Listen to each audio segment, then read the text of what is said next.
Modernism is a term used to describe a major shift in art, literature, and culture that began in the late 19th and early 20th centuries.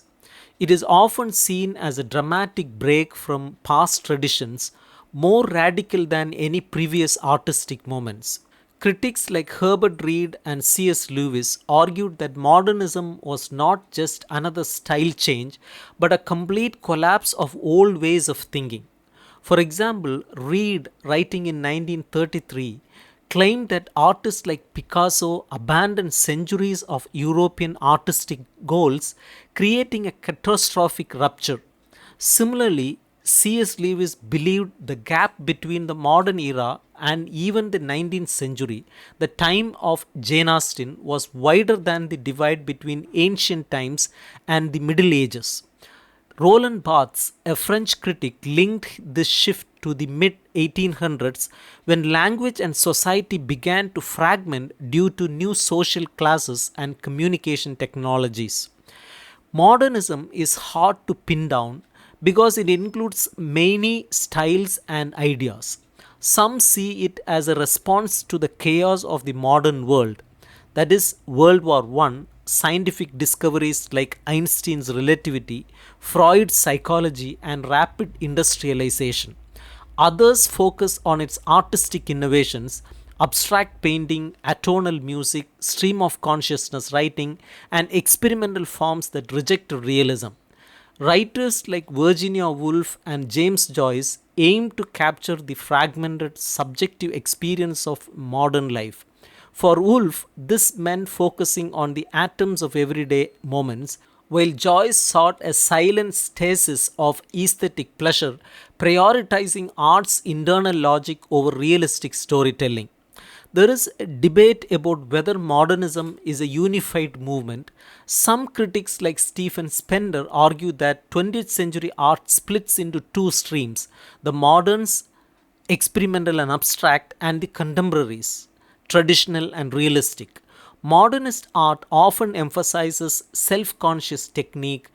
Ortega Gasset called it dehumanized as it prioritized style over relatable human themes. Yet others like Frank Kermode see modernism as a mix of creation and destruction, art that mirrors the uncertainty and absurdity of modern existence. The timing of modernism is also disputed. Some trace its roots to 19th century figures like Baudelaire and Flaubert, who sought to make art independent of moral or social messages. Others focus on the early 20th century, especially the years around World War I, when writers like Eliot, Pound, and Kafka produced groundbreaking work. There is also disagreement about whether modernism has ended. Postmodernism, emerging after World War II, is seen by some as a continuation with more randomness and playfulness, and by others as a rejection. Postmodern works like Samuel Beckett's plays or Borges's stories embrace chaos, parody, and self referentiality, blurring the line between art and life. Geographically, modernism varies. In Anglo American circles, key figures include Eliot, Woolf, and Joyce, influenced by French symbolism and focused on impersonality and form. In Germany and Scandinavia, modernism arrived earlier in the 1880s and 1900s, with writers like Strindberg and Ibsen exploring psychological depth and social critique. The term modern itself became a buzzword in German speaking regions, sparking fierce debates about art's role in a changing world.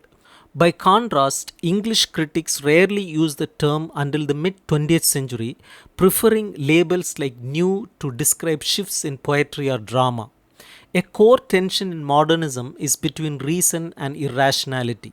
Artists blended scientific thinking with mysticism, logic with emotion. Ezra Pound defined the poetic image as an intellectual and emotional complex in an instant, capturing this fusion. Paul Klee's paintings mixed precise geometry with dreamlike randomness. Writers like Yeats and Strindberg drew on mythology, alchemy, and the unconscious, seeking to bridge the invisible and the visible worlds. This fusion created art that felt both revolutionary and unstable, reflecting a world where old certainties, religion, social hierarchies, stable identities were crumbling. Modernism also grappled with technology and urbanization. The city became a symbol of both progress and alienation, as seen in Eliot's The Wasteland or Fritz Lang's film Metropolis. Machines represented human ingenuity but also dehumanization, a theme in Kafka's stories of bureaucratic nightmares. Apocalyptic imagery, explosions, wastelands recurred, symbolizing both destruction and the hope for renewal. Despite its diversity, modernism is often linked to a golden age of creativity between 1890 and 1930, marked by major works like Proust, Joyce, Woolf, Kafka, Picasso, and Stravinsky. These artists shared a belief in art's power to reinvent itself, using new forms to confront modern complexities. Yet modernism wasn't universally embraced. Many writers like D.H. Lawrence rejected its elitism, while others accused it of being overly pessimistic or detached from everyday life. Modernism resists simple definitions. It was a global, multifaceted response to a rapidly changing world, blending innovation with crisis. Its legacy lies in its bold experimentation and its insistence that art must constantly evolve to capture the fractured, dynamic nature of modern experience. Whether seen as a triumphant revolution or a magnificent disaster, modernism reshaped how we think about creativity, identity, and the role of art in society.